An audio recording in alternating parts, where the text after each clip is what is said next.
Every week on Erev Shabbos, I have the great merit of taking my Rav to shul. He can't go up the hill, Reb Moshe Kramer, the great tzaddik. This week, when I opened the door to my car for him, he opened my mind to this great mitzvah of v'ahavta l'recha kamocha. Love your brother like yourself. And that's what I want to share with you right now. Among the many things that we talked about in that short drive to shul, which God willing I hope to go deeper into in the weeks to come, because this mitzvah is a portal, a door into a very, very lofty concept. This one mitzvah is all-inclusive. The word klal gadol. What's the word kol? Means all. Klal is all-inclusive. It incorporates everything. It unifies everything. Sums up the whole entire Torah in one mitzvah. What's so deep about it? What's so important about it? What's have to do with this series that we're in called The Wisdom of Unity? The first thing that Reb Moshe said was that Rashi rarely quotes the name of the Tana that he's bringing. Here, he mentions Rabbi Kiva. Why? It's a hint to the period of time of Sefiras Omer, a period of mourning, where we mourn the 24,000 students that passed away subtly in this period of time. What was the reason? They didn't honor one another. What does that mean? That even though they were learning Torah on a high level, each man was for himself, unable to see the viewpoint of the other. And Reb Moshe quoted from the second chapter of Pirkei Avos. Rabbi Yochanan ben Zakkai said, even if you've learned a lot of Torah, al tachzik tova le'atzmecha, don't hold it for yourself. Don't think it's your Torah. Torah is the unifying force in the world. Torah is the good. Don't keep it for yourself. This is exactly what the Sefiras Omer says about this mitzvah, is that whether it's Torah or mitzvahs, whatever we do, it's all b'shem kol Yisrael, in the name of all of the Jewish people. The destruction of the Holy Temple was because of baseless hatred, the inability to see the viewpoint of the other person. And so too, tzaddikim tell us that we're in exile today for the same reason. We want to turn this around. We want the Beis Hamikdash, and it's through this amazing mitzvah.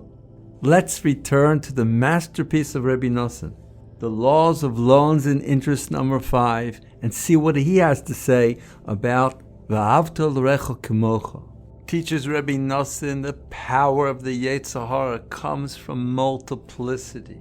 Before there was a world, everything was one. In that oneness, everything was good, everything was holy. After creation, even though everything was pristine, there was a foothold for falseness, strife, and most important, free choice. The world is a playing field for man to exercise his free will. And only man has free will. As we said last week, an angel is very simple, very focused on doing the will of Hashem.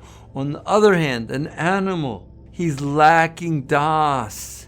He's programmed to survive and will push over anything in his way. Free will is the greatest wonder of creation. And all strife begins with multiplicity. As the verse says, Hashem made man straight, and they, plural, they chose complication when they ate of the tree of knowledge of good and evil.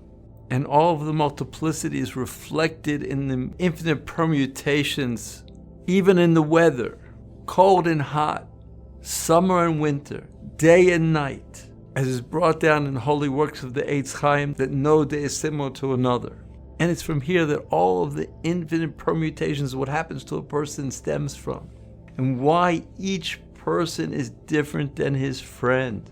And the essential choice of each and every person is to focus his das on a daily basis, even every hour and even every second, to believe in truth that everything is for his benefit. Everything that happens to him is a hint from Hashem to get him to turn around in truth. And when a person focuses his consciousness and believes that it's all from Hashem, to connect him and bring him close, whether it's good or bad, In doing so, he nullifies the grip of the side of darkness that's associated with the multiplicity. For that person is kolel, incorporating all the multiplicity back to its source, to Hashem, who is the ultimate unity one. Listen to these words.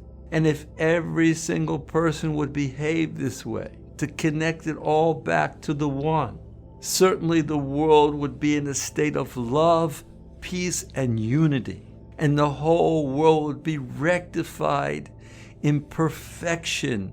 Tikkun ha'olam. For this is more dear than anything in the world. And this is the gewaltic mitzvah of v'ahavta l'recha kamocha, love your brother like yourself. Said Rabbi Kiva, this is a great foundation idea.